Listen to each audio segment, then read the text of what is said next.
नमस्कार मित्रों, मैं Rakesh Kumar corona classes by R Kumar के इस नए यूट्यूब चैनल में आप सभी विद्यार्थियों का हार्दिक स्वागत है। चलिए आज मैं आपके बीच बिहार बोर्ड 10वीं कक्षा का इतिहास विषय लेकर के आया हूं, जिसमें हम लोग पिछले वीडियो में पहला अध्याय यूरोप में राष्ट्रवाद का पठन पाठन कर रहे थे, जिसमें कई प्रकार के सवालों की चर्चा हम लोग पिछले वीडियो में कर चुके हैं। आज का सवाल है सर्वहारा वर्ग। पहला अध्याय का ही क्वेश्चन है, सर्वहारा वर्ग से आप क्या समझते हैं? सर्वहारा वर्ग क्या है? सभी विद्यार्थी कॉपी कलम निकाल लेंगे और सबसे पहला सवाल लिखेंगे कि सर्वहारा वर्ग से आप क्या समझते हैं या सर्वहारा वर्ग क्या है। ध्यान पूर्वक मेरी बातों को सुनेंगे। सर्वहारा वर्ग समाज में रहने वाले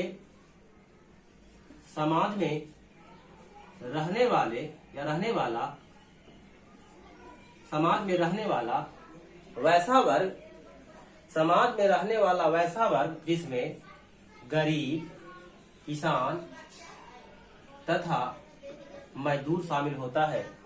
समाज में रहने वाला वैसा वर्ग जिसमें गरीब, किसान, मजदूर रहता है, यानी समाज में रहने वाला वैसा वर्ग जिसमें गरीब, किसान, मजदूर पाया जाता है, सर्वहारा वर्ग कहलाता है। इसके पास ज्यादातर अपनी इसकी निजी संपत्ति नहीं होती है, जिसके वजह से इसकी आर्थिक स्थिति दयनीय होती है। तो 2 अंक का सवाल है मित्रों कि सर्वहारा वर्ग से आप क्या समझते हैं। तो आप इसका उत्तर इस ढंग से लिखिएगा कि समाज में रहने वाला वैसा वर्ग जिसमें गरीब, किसान, मजदूर शामिल होता है, जिसे सर्वहारा वर्ग कहा जाता है। इसके पास कोई निजी संपत्ति अपना नहीं होता है, जिसके कारण इसकी आर्थिक स्थिति दयनीय होती है। तो इस प्रकार से 2 अंक का सवाल जो है समापन होता है। अगला जो क्वेश्चन है इसी टॉपिक से संबंधित है, साम्राज्यवाद। साम्राज्यवाद क्या है? 2 नंबर का सवाल है, ये काफी इंपॉर्टेंट सवाल है, इस बात का ध्यान रखेंगे। साम्राज्यवाद क्या है? तो साम्राज्यवाद के बारे में ध्यान पूर्वक देखेंगे बोर्ड पर कि साम्राज्यवाद में यहाँ पे एक छोटा सा, एक बड़ा और एक छोटा, ये बड़ा देश और ये छोटा देश। जब कोई बड़ा देश किसी छोटा देश पर जबरन अधिकार कर लेता है, जबरदस्ती अधिकार कर लेता है, जब कोई बड़ा देश किसी छोटा देश पर जबरदस्ती अपना अधिकार जमा लेता है, जिसे साम्राज्यवाद कहा जाता है।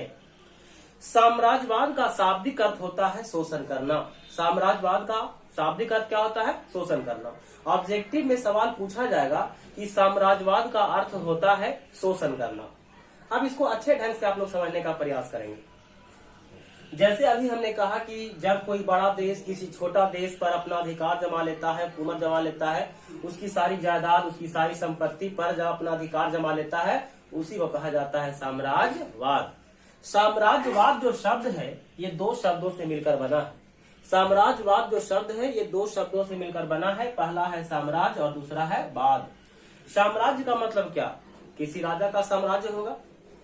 साम्राज्य का मतलब क्या? किसी राजा का अधिकार क्षेत्र। और वाद का मतलब होता है बढ़ाना। तो राजा के द्वारा अपने साम्राज्य का विस्तार करना, बढ़ाना क्या कहलाता है? साम्राज्यवाद कहलाता है।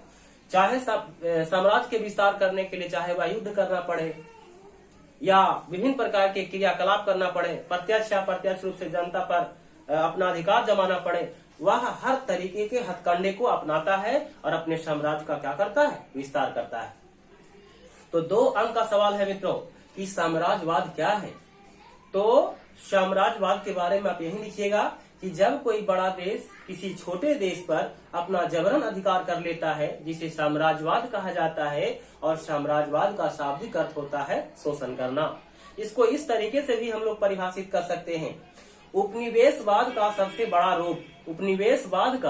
सबसे बड़ा रूप साम्राज्यवाद कहलाता है। आप ऐसे भी परिभाषा लिख सकते हैं। अब यहाँ पे एक शब्द आया उपनिवेशवाद, एक बिंदु आया उपनिवेशवाद, तो यहाँ पे 2 अंक का सवाल ये भी बन सकता है कि उपनिवेशवाद क्या है। तो उपनिवेश स्थापित करने की प्रक्रिया को क्या कहा जाता है? उपनिवेशवाद कहा जाता है। उपनिवेश स्थापित करने की प्रक्रिया को क्या कहते हैं? उपनिवेशवाद कहा जाता है। अब ये प्रश्न फिर उठ सकता है कि उपनिवेश क्या है? उपनिवेश, जैसा कि आप सभी जानते हैं कि हमारे भारत देश को अंग्रेजों ने लगभग 200 वर्षों तक उपनिवेश बनाकर रखा। उपनिवेश का मतलब ये कि हम भारत देश के ऊपर अंग्रेजों के द्वारा हम सभी नागरिकों को हमारी संपत्ति पर, हमारी अर्थव्यवस्था पर, यानी हर तरीके से वह जो है शोषण करने का काम किया। चाहे वह आर्थिक क्षेत्र हो, चाहे वह राजनीतिक क्षेत्र हो, चाहे वह धार्मिक क्षेत्र हो, चाहे वह सामाजिक क्षेत्र हो, हर क्षेत्र पर प्रत्यक्ष या प्रत्यक्ष रूप से उनके द्वारा शोषण करने का काम किया गया, अधिकार जमाने का काम किया गया। उसी को कहा जाता है उपनिवेश।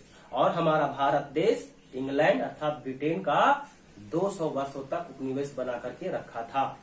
ठीक है, तो अभी तक पहला सवाल आप लोगों ने पढ़ा था सर्वहारा वर्ग और दूसरा सवाल पढ़ा आप लोगों ने साम्राज्यवाद। तो साम्राज्यवाद क्लियर हो गया होगा।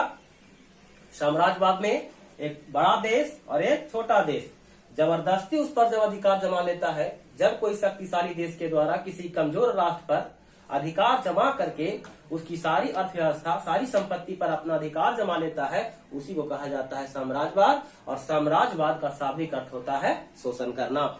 तो इस प्रकार से पहला बिंदु सर्वहारा वर्ग और दूसरा बिंदु साम्राज्यवाद समापन होता है। इसके बाद अगला जो बिंदु, हमारा अगला जो प्रश्न है, सभी विद्यार्थी ध्यान पूर्वक सुनेंगे और तीसरा सवाल लिखेंगे। इटली एवं जर्मनी के एकीकरण में, सभी विद्यार्थी लिखने का कार्य करेंगे, क्वेश्चन को लिखिएगा, ये सवाल भी आई है। इटली एवं जर्मनी के एकीकरण में ऑस्ट्रिया की क्या भूमिका थी? इटली एवं जर्मनी के एकीकरण में ऑस्ट्रिया की क्या भूमिका थी? अभी तक एक बिंदु आया ऑस्ट्रिया, और आप लोगों ने पिछले क्लास में पढ़ा था कि मेटरनिख कहाँ का चांसलर था? तो ऑस्ट्रिया का चांसलर था और ऑस्ट्रिया की राजधानी वियना है। तो मुख्य रूप से इटली एवं जर्मनी के एकीकरण में ऑस्ट्रिया सबसे बड़ी बाधा थी। पिछले क्लास में आपने पढ़ा था कि मेटरनिख एक घोर प्रतिक्रियावादी राजा था, जिसका कहना था किसी भी देश या राज्य में शासन तो करो लेकिन जनता की भलाई ना करो। साथ ही साथ में नेपोलियन बोनापार्ट जो फ्रांस का राजा था, फ्रांस का शासक था, इसके द्वारा विकास के आंदोलन चलाए गए। यूरोप की राजनीति में काफी बदलाव लाया गया, काफी परिवर्तन किया गया, शिक्षण संस्थान खोले गए, लेकिन उन सभी विकास के आंदोलन को मेटरनिख के द्वारा दबाने का काम किया गया। तो आप इन बिंदुओं से अवगत हो सकते हैं कि सवाल कह रहा है कि इटली एवं जर्मनी के एकीकरण में ऑस्ट्रिया की क्या भूमिका थी, अहम रोल अदा क्या किया। आप जैसा कि देखेंगे, ऑस्ट्रिया का जो चांसलर था मेटरनिख, वह एक योग शासक नहीं बल्कि अयोग शासक था। इस बात का ध्यान रखेंगे, ऑब्जेक्टिव में पिछले वीडियो में मैंने बोला था कि चांसलर जो बना था 1809 में, और 1815 से लेकर 1828 तक जो इसका काल था, सफलता का काल था। काफी सफलता हासिल प्राप्त किया था। लेकिन 1815 से 1848 तक का काल क्या कहलाता है? मेटरनिख काल कहलाता है। मेटरनिख युग के नाम से जाना जाता है। और वियना सम्मेलन का नेतृत्व मेटरनिख के द्वारा किया गया था। वियना सम्मेलन का नेतृत्व किसने किया था? मेटरनिख ने किया था। लेकिन आपका सवाल यहाँ पे वो नहीं है। यहाँ पे आपका सवाल है कि इटली एवं जर्मनी के एकीकरण में ऑस्ट्रिया की क्या भूमिका थी। तो हम प्रश्न से ही चलेंगे कि इटली एवं जर्मनी के एकीकरण में ऑस्ट्रिया सबसे बड़ी बाधा थी। ऑस्ट्रिया सबसे बड़ी बाधा, बाधा का मतलब रुकावट, बाधा का मतलब रुकावट। यह एक निरंकुशवादी राजा था। कैसा राजा था? निरंकुशवादी। निरंकुशवादी का मतलब ये, जिस शासक के ऊपर किसी प्रकार का अंकुश ना लगाया जाए, कोई हस्तक्षेप ना कर सके, जो कहेगा वही कहेगा, वही उसका, जैसे वह सर्वोसर्वा होगा, जो कह देगा रात तो रात दिन तो दिन, अर्थात कहने का मतलब उस राजा के प्रति कोई आवाज नहीं उठा सकता है। उसी प्रकार का शासक था, निरंकुशवादी शासक मेटरनिख था। तो इसमें एक लाइन में तो आप प्रश्न से ही जोड़िएगा कि इटली एवं जर्मनी के एकीकरण में ऑस्ट्रिया सबसे बड़ी बाधा थी और ऑस्ट्रिया का चांसलर मेटरनिख जो एक निरंकुशवादी शासक था, अब सबसे पहले प्रश्न से आप क्या लिखिएगा कि इटली एवं जर्मनी के एकीकरण में ऑस्ट्रिया सबसे बड़ी बाधा थी और एकीकरण के पीछे बताए होंगे कि एकीकरण का अर्थ होता है विकास। एकीकरण का अर्थ क्या होता है? विकास। तो एकीकरण के पीछे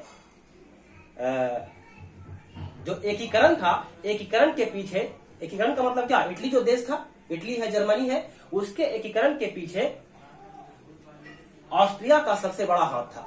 किसका? ऑस्ट्रिया का सबसे बड़ा हाथ था। मतलब क्या हुआ कि जो देश है इटली और जर्मनी, इसके विकास में सबसे बड़ा रुकावट, सबसे बड़ा बाधा डालने वाला कौन था? ऑस्ट्रिया। और ऑस्ट्रिया का चांसलर मेटरनिख था जो एक निरंकुशवादी शासक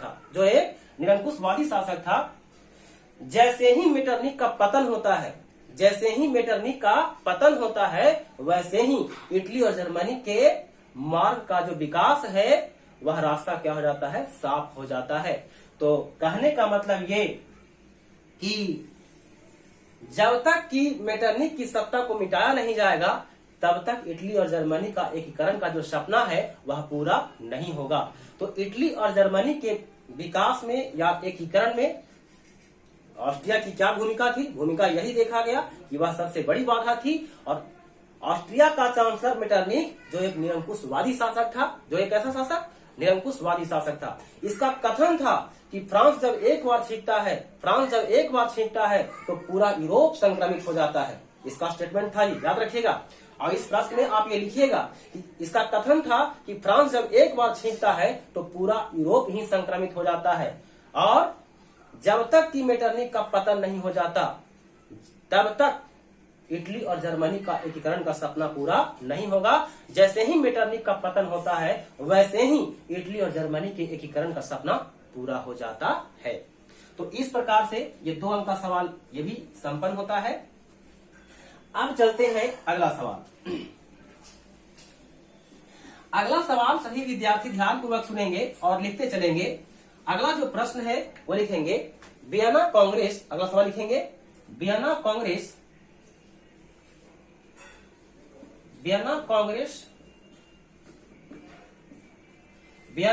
का आयोजन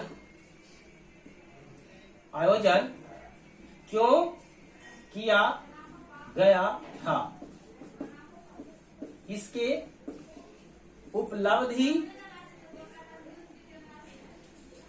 उपलब्धि को लिखें। वियना कांग्रेस कहिए या वियना सम्मेलन कहिए। वियना कांग्रेस या वियना सम्मेलन कब हुआ था? 1815, याद रखिएगा। वियना कांग्रेस का आयोजन क्यों किया गया था? इसके उपलब्धि को लिखें। तो सबसे पहले वियना कांग्रेस के बारे में आप लोग पिछले क्लास में पढ़े थे कि वियना कांग्रेस का लक्ष्य क्या था। तो 1789 से लेकर के 1815 तक जो भी घटना घटा है उसको दोहराया ना जाए और नेपोलियन के द्वारा जो भी विकास के आंदोलन चलाए जाए उन सभी आंदोलनों को क्या किया जाए? दबा दिया जाए और यूरोप में जैसा स्थिति है वैसा ही स्थिति रहने दिया जाए। विकास बिल्कुल नहीं होना चाहिए। यह वियना कांग्रेस का लक्ष्य था। अब यहाँ पे जो सवाल कह रहा है कि वियना कांग्रेस का आयोजन क्यों किया गया था? वियना कांग्रेस का आयोजन या वियना सम्मेलन का आयोजन क्यों किया गया था? तो वियना सम्मेलन का उद्देश्य था कि नेपोलियन के द्वारा यूरोप के राजनीति में जो परिवर्तन लाया गया है उसे मिटा दिया जाए। देखिए, वियना कांग्रेस या वियना सम्मेलन का आयोजन क्यों किया गया था? तो वियना कांग्रेस या वियना सम्मेलन का आयोजन इसलिए किया गया था क्योंकि नेपोलियन के द्वारा यूरोप की राजनीति में जो परिवर्तन लाया गया था उस परिवर्तन को क्या किया जाए? मिटा दिया जाए और साथ ही साथ में जैसा स्थिति है वैसा ही स्थिति रहने दिया जाए। और इसकी उपलब्धि क्या थी? तो इसकी उपलब्धि यही था, पहला बिंदु याद रखिएगा, नेपोलियन के द्वारा जीता गया क्षेत्र वापस किया जाए। नेपोलियन के द्वारा जीता गया क्षेत्र क्या किया जाए, वापस किया जाए। और दूसरा बिंदु, इटली को 300 छोटे छोटे राज्यों में खंडित कर दिया जाए। इटली को 300 छोटे छोटे राज्यों में खंडित कर दिया जाए। और तीसरी बात, लोगों के द्वारा या प्रजातंत्र के द्वारा जो गणतंत्र की मांग की गई थी उसका विरोध किया जाए। हमें गणतंत्र नहीं चाहिए, हमें चाहिए राजतंत्र। राजतंत्र, राज का मतलब राजा और तंत्र का मतलब शासन। किसका शासन, राजा का शासन। तब उपलब्धि में पहला बिंदु क्या हुआ, उपलब्धि में पहला बिंदु कि नेपोलियन के द्वारा जीते गए क्षेत्र को छीन लिए जाए या वापस कर लिया जाए। और दूसरी बिंदु, इटली को 300 छोटे छोटे राज्यों में खंडित कर दिया जाए। और तीसरा बात, प्रजातंत्र के द्वारा जो गणतंत्र की मांग की जा रही है उसका विरोध किया जाए। और चौथा बात, रूस को पोलैंड का एक भाग मिला, रूस को पोलैंड का एक भाग मिला। और अतः इस प्रकार से प्रतिक्रियावादी शक्ति का उदय हुआ। इस प्रकार से प्रतिक्रियावादी शक्ति का उदय हुआ। तो ये जो यूरोप में राष्ट्रवाद हम सभी विद्यार्थी लोग आप लोग पढ़ रहे हैं, इसमें इस अध्याय में बहुत सारे महान व्यक्ति भी हैं। और इसमें लुई फिलिप है, चार्ल्स दशम है, कुछ योग शासक है तो कुछ अयोग शासक भी हैं, जो कोई देश का विनाश कर रहा है तो कोई देश का विकास कर रहा है। तो देश के विनाशक के तौर पे सबसे ज्यादा अगर क्षति पहुंचाया तो मेटरनिक था। इसके बाद और भी विभूति आते हैं, और भी महान व्यक्ति आते हैं जो इटली और जर्मनी के एकीकरण विकास के सपना को पूरा करने का अपना भूमिका निभाते हैं, जिसकी चर्चा हम लोग अगले वीडियो में करेंगे। आज इन्हीं सारे शब्दों के साथ अपनी वाणी को विराम देते हैं। धन्यवाद।